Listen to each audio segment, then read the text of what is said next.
Marriage in Islam is viewed as a very important religious tradition. It's a contract between the couple and between Allah. We're gonna be talking about 10 Muslim marriage traditions. Starting at number 10, the tradition of no specific officiator for the wedding. So marriage traditions differ depending on the culture as well as the Islamic branch. And in Islam, there is no specific clergy who are designated to officiate weddings. So any Muslim who understands Islamic tradition really well and is a practicing Muslim can officiate a wedding. There are also many people that use marriage officers called ma'zun, and if a Muslim wedding ceremony takes place in a mosque, you'll need to take off your shoes for sure before you enter into the mosque. So yeah, just a few things to keep in mind, but no, there's no specific clergy that is like, yes, that person and only that person can officiate a wedding. The tradition at number 9 is mahr. The marriage contract includes a mahr, which is a formal statement that specifies a certain amount of money that the groom is going to give to the bride. And the mahr actually specifies 2 components. Now, the first component is that there is a certain amount of money that's to be owed before the marriage is consummated. And then there is a second deferred amount that's given to the bride throughout her lifetime. However, nowadays though, you're going to find that many couples actually just use wedding rings as the first payment of mahr, and then the deferred amount can come in the form of a little sum of money or some sort of gift. Another interesting tradition in the religion of Islam is separating genders at a wedding. Gender separation at weddings is pretty common when it comes to Muslim tradition, and not every Muslim though will choose to separate the genders at their wedding, but more traditional ceremonies, they're actually going to keep the men separate from the women. And during the reception, you'll see men and women celebrating in different rooms, or the rooms are divided up by a partition, or even some cases, men and women just sit at different tables. Walima is the next tradition at number 7. This is the wedding feast. After the wedding contract is signed, the feast that follows is called the walima. And in some Muslim cultures, the walima can last for multiple days. One thing to keep in mind though, when you're feasting and having fun at a wedding, the consumption of alcohol is forbidden in the religion of Islam, so you typically won't find any open bars at a wedding, or you won't see any guests giving toasts with champagne in their hand at a traditional Muslim wedding. Nikah comes in at number 6. So the marriage contract is signed in a nikah ceremony where the groom or a representative of the groom actually proposes to the bride in front of at least 2 witnesses. And in Islamic law, marriage, or specifically the marriage contract, is referred to as nikah. And the bride and the groom during this time repeat the word kabul, which means I accept in Arabic, 3 times. And then the marriage contract is then signed. And if men or women are separated for the ceremony, there's going to be a male representative called a wali that acts on the bride's behalf during the nikah. We have tradition number 5, and that is the vows and blessings. So sometimes following the nikah, there may be other traditions included into the ceremony, like the recitation of Fatiha, which is the first chapter of the Quran. And now in many cases, Muslim couples do not say their vows, but there's a wedding officiator that generally speaks about the importance of marriage and things like that. But yes, at some Muslim weddings, the bride and the groom, they do say their vows, and a common format that they follow is this. So the bride would say, I, the bride's name, offer you myself in marriage in accordance with the instructions of the Holy Quran and the Holy Prophet, peace and blessings be upon him. I pledge in honesty and with sincerity to be for you an obedient and faithful wife.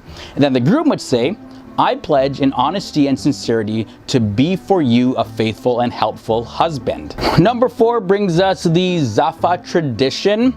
The Zafa is the newlywed couple's grand epic entrance to their wedding reception. You'll typically find this at a Muslim Arab wedding, and it typically starts off with the bride's father walking his daughter to her groom, and it's then followed by a little parade of drummers and musicians playing Arabic music. And during the Zafa, the rings are moved from the right hand to the left hand. And that leads us to tradition number 3, the final farewell. This tradition is all about the bride and the groom leaving their wedding. So when they're driving out in their vehicle, it's usually a decorated vehicle, friends and family members, they go and follow that vehicle in their own vehicles where they can be heard playing loud music and honking, you know, just to let the whole world know that, hey guys, these people just got married, so let's make a lot of noise in the streets.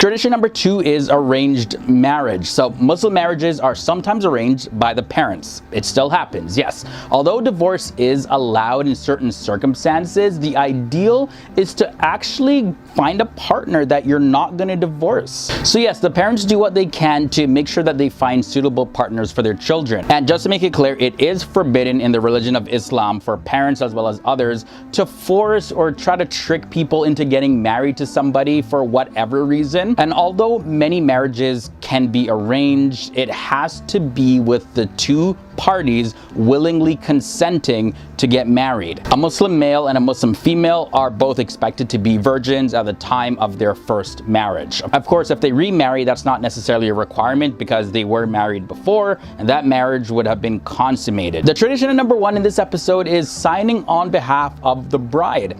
So in Islam, not every person consummates their marriage physically right away. Like for instance, sometimes the bride is very young, so it's considered to be a lot more suitable just to wait until she's a bit older to consummate the marriage.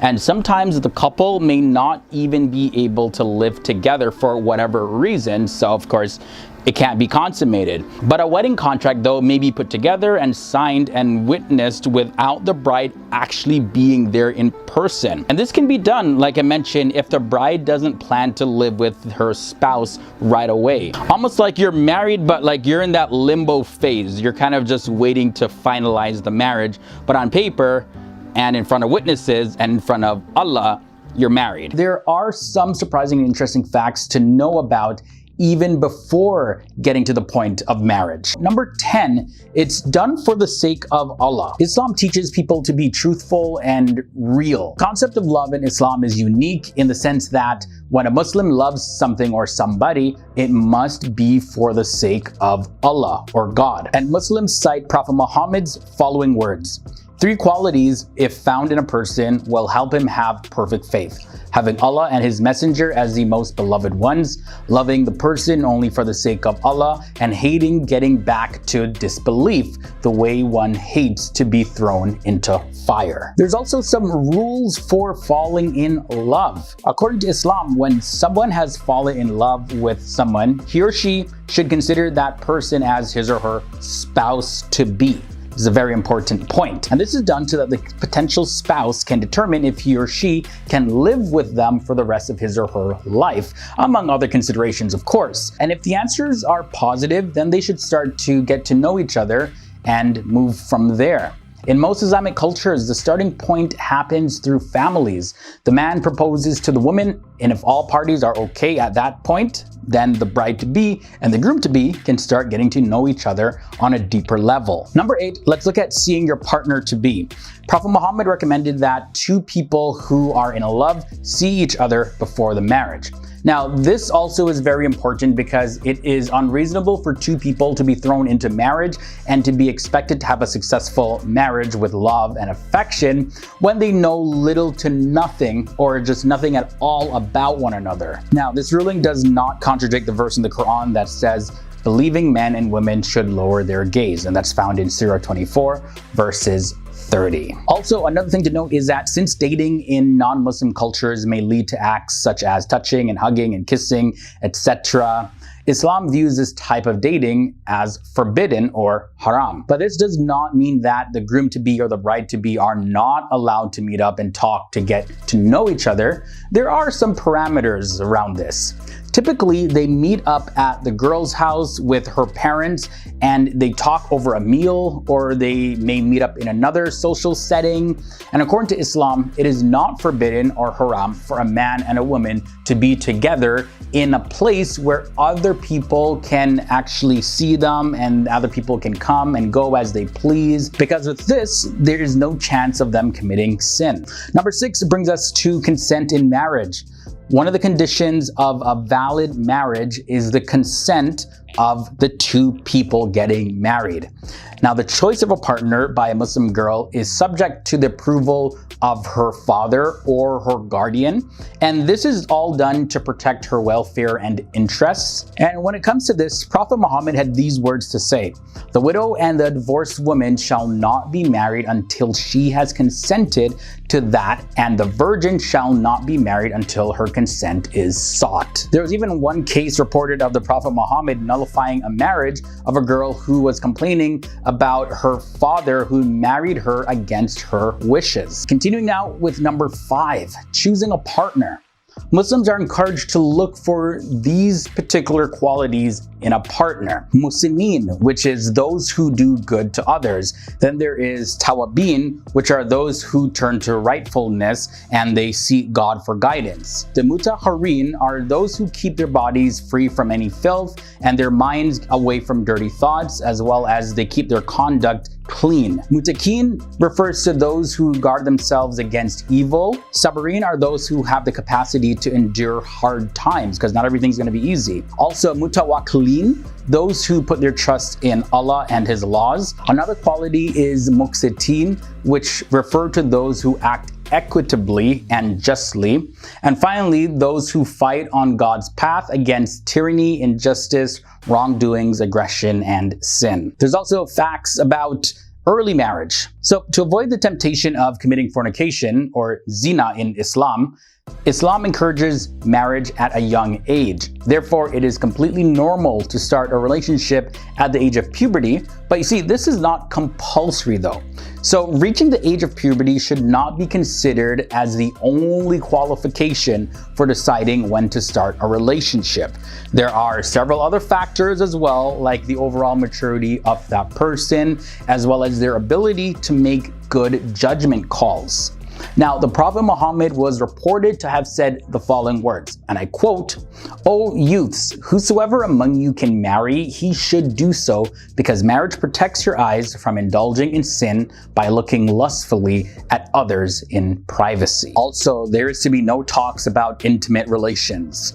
In Islam, single people can't meet each other for a date without a chaperone, as I mentioned earlier in this episode. However, a lot of Muslims, they kind of stop following this tradition. They meet other single Muslims and they date and they develop relationships without anyone supervising them. Either way, having sex before marriage is a topic that Muslim men and women should avoid to reduce the temptations of it actually happening. A lot of people have questions about this one when it comes to dating during Ramadan. So most people refrain from talking to their boyfriends or girlfriends during the fasting period of the month of Ramadan because it may cause them to break their fast through intimate acts. So this aspect of relationships and individual needs is, of course, a big debate within Islamic circles, but generally Muslims believe that Ramadan is the best time to ask God for forgiveness and to seek closeness to Him. So it is especially forbidden to have girlfriends and boyfriends in a casual sense during the month of Ramadan. And finally, let's look at the conditions of a valid marriage. So it is recommended for a man to marry a woman who he really loves, because the Prophet Muhammad had said these following words: "There is nothing better for two who love each other than marriage." And that's taken from the hadith Sahih al-Jami. However, it's said that this love should not be an overwhelming kind of love and cause a person to forget other characteristics which he should look for in the person that he wants to marry, because Prophet Muhammad also said these following words: "A woman may be married for 4 things: her wealth, her lineage, her beauty, and her commitment to religion. Choose the one who is religious. May your hands be rubbed with dust." And that means may you prosper. That's taken from the Hadith al-Bukhari and Muslim. Muslims generally stress that the person that is religious, that is the number one thing above beauty, above wealth. That is the thing that Muslims should focus on when it comes to choosing a partner above all other things. So the first fact to know about divorce is that before Islam, divorce among the Arabs was governed by unwritten customary law, which varied according to region and tribe. and its observance depended on the authority of the individuals and groups involved. In this system, women were particularly vulnerable. However, the Quranic rules of marriage and divorce provided a fixed set of norms for all Muslims, backed by divine authority and enforced by the community. The early Islamic reforms included giving the wife a possibility to initiate divorce, abrogation of the husband's claim to the wife's property, condemnation of divorce without compelling reason, and criminalizing unfounded claims of infidelity made by the husband. Another surprising fact is that in pre-Islamic times, men kept their wives in a state of limbo by continually repudiating them and taking them back at will. However, the Quran limited the number of repudiations to 3, after which the man cannot take his wife back unless she first marries another man. Another fact that many people may not know about divorce in Islam is that talaq, which is the Arabic word for divorce, is considered in Islam to be a reprehensible means of divorce. The initial declaration of talaq, though, is a revocable repudiation, which does not terminate the marriage. The husband can revoke the repudiation at any time during the waiting period, known as iddah, which lasts 3 full menstrual cycles. The waiting period is intended to give the couple an opportunity for reconciliation and also a means to ensure that the wife is not pregnant. The resumption of sexual relations automatically retracts the repudiation, and the wife retains all her rights during their waiting period. The divorce becomes final when the waiting period expires. So divorce, as I had mentioned, is known as talaq, can actually be classified in several subsections. Talaq types can be classified in talaq al-sunnah, which is thought to be in accordance with Muhammad's teachings, and talaq al-bida', which are viewed as bida', which are innovations or deviations from it. Talaq al-sunnah is further subdivided into talaq al-ahsan, which is the least disapproved form of talaq, and talaq al-ahsan. The ahsan talaq involves a single revocable pronouncement of divorce and sexual abstinence during the waiting period. The Hasan divorce involves 3 pronouncements made during the wife's status of ritual purity, with menstrual periods intervening between them, and no intercourse having taken place during the time. In contrast to talaq as-sunnah, talaq al-bida' does not observe the waiting period and irrevocably terminates the marriage. At fact number 6, divorce is further split up in another type of divorce known as khula', which is a contractual type of divorce that is initiated by the wife. It is further based on a hadith in which Muhammad instructs a man to agree to his wife's wishes of divorce if she gives him back a garden received from him as part of her mahr, which is a nuptial gift made by the groom to the bride at the time of marriage. A khul'a is concluded when the couple agrees to a divorce in exchange for a monetary compensation paid by the wife, which cannot exceed the value of the mahr that she had originally received, and is generally a smaller sum or involves forfeiting the still unpaid portion. As in the case of talaq, remarriage is possible until a khul'a is concluded for the 3rd time. If the husband pressures his wife to agree to khul'a instead of pronouncing talaq, which would let him avoid attendant financial responsibilities, the divorce is then considered to be invalid. Another important fact about divorce in Islam that not many people may know is that the husband can end marriage through 3 types of oaths: the oath of continence, the denial of paternity, and conditional talaq. The first 2 types were pre-Islamic practices confirmed by the Quran, which also make clear that izhar is reprehensible despite being legally valid. Another surprising fact is that the Quran says, "And if you fear a breach between the 2, appoint an arbiter from his relatives and an arbiter from her relatives. If they both desire reconciliation, Allah will effect harmony between them." Verify Allah has full knowledge and is aware of everything. That means that it is highly suggested for the couple's family to be considered when making this big decision. It seems like getting an objective viewpoint is very important when considering divorce in Islam. In the event of divorce, children often bear the most painful consequences, and Islamic law takes their needs into account and makes sure that they are cared for. The financial support of any children, both during a marriage or after divorce, rests solely with the father. Courts have the power to enforce child support payments if necessary. The amount is open for negotiation and should be in proportion with the husband's financial means. The Quran advises the husband and wife to consult each other in a fair manner regarding their children's future after divorce, which is quoted in Surah 2, verse 233.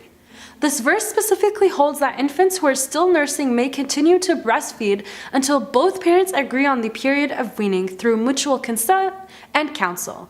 Islamic law stipulates that physical custody of the children must go to a Muslim who is in good physical and mental health and is in the best position to meet the children's needs. Before I get to the last fact, I want to mention that it is known that Prophet Muhammad once said, "Of all the lawful things, divorce is the most hated by Allah." For this reason, the first step that a couple should make is to really search their hearts, evaluate their relationship, and try to reconcile. All marriages have ups and downs, and this decision should not be arrived at easily. Nonetheless, Allah gives a divorce as an option because sometimes it is truly in the best interest of all concerned. Nobody needs to remain in a situation that causes personal distress, pain, and suffering. In such cases, it is more merciful that you each go your own separate ways, peacefully and amicably. The last fact of this episode pertaining to divorce in Islam has to do with the prevalence of divorce. In terms of divorce within the North American Muslim community, the last study conducted about this was in the early 1990s by the late New York-based sociologist Ilyas Bayounis. According to his research, the continental Muslim divorce rate stood at 31.14%, which he said was a far cry from the Muslim world's two highest divorce rates, Turkey and Egypt, with 10% each.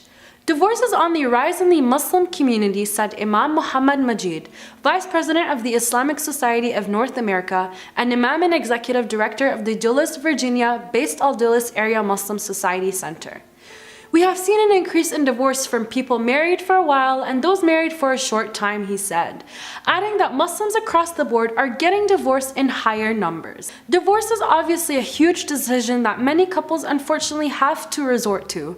It seems, however, that the religion of Islam has taken into account the possible consequences of divorce and created a set of rules to maximize everyone's well-being. Middle Eastern weddings now start with a meeting between the couple's families and ends with the farewell to a newlywed couple. But with that said, let's get into the specific traditions. At number 10, we have the tradition of Tolbi. Now, Tolbi or Tulba is a private event in which only the closest relatives of the bride and the groom are present. Now, the groom formally asks for the bride's hand from her parents. This tradition takes place after both families have agreed to the marriage proposal. Both families give their blessings to the groom and the bride, and the Surah Fatiha is recited. And this is recited by everybody that's present at the event. After that, tea is served with sweets to enjoy and celebrate this whole new agreement, this marriage agreement. Number 9, we have engagement. Now, engagement is also known as khutbah in the Middle Eastern countries, and it's a ceremony in which the bride and the groom, they exchange the rings. So putting the rings on each other's right hands is a very common thing to do. Bride and groom also wear matching color clothing as well. The engagement is pretty much just like a wedding party or dinner party, which is arranged by both parties. Now, moving on to number 8, we have Radwa. Radwa is a small event which takes place 1 or 2 days before the actual wedding. In this small event, male relatives from both families, they go into the bride's home and take care of anything that needs to be done in terms of decorating and setting things up and all of that. And they also make sure that the bride's parents have a great time in this ceremony. The groom's relatives, they make sure to resolve any issue before the wedding, and the eldest man from the groom's side congratulates everyone and gives his blessings. Another cool tradition is the tradition of henna. I love these things. Henna is probably the most common wedding tradition in the Middle Eastern and Arab countries. The bride's female friends sing Arabic songs and they draw henna on the bride's hands and feet, sometimes other parts of the body as well. There's even a henna night. Henna night is just like a bachelorette party for just the females. The friends and family, they dance and sing songs about the bride's new future. They have drinks and food as well, of course. Men also have their own separate party where they typically do things like dancing to traditional music. Khatib al-Kitab is the tradition next. This is another Middle Eastern marriage tradition. It is a wedding ceremony in which both families sign the marriage documents. The sheikh or the ma'zun lays out the conditions and the rules of the marriage. and specifically in Coptic Orthodox Christianity, as well as in the Ethiopian Tewahedo Church, brides and grooms are dressed up in royal garments, sometimes wearing capes and crowns and jewelry even. The couple are each given a candle to hold in their left hand during the ceremony. And this represents their beliefs in Jesus Christ as the light of the world, and that they will be guided through life by the teachings of the church. The couple's right hands are then joined by the priest as a symbol of unification. Zaffa comes in next at number 5. Zaffa is a traditional dance that is performed in weddings in Middle Eastern countries, especially in the country of Lebanon. It's like a grand entrance celebration for the newlywed couple.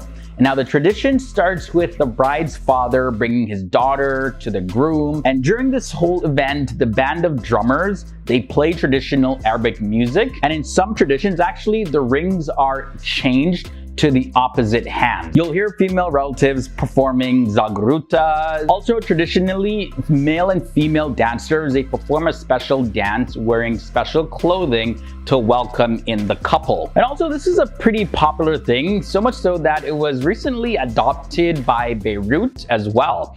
In some weddings, the Zaffa performers will carry the bride on their shoulders and bring them to the event. Let's look at Dabki at number 4. Dabki is a folk dance performed by professional dancers in some Arab weddings.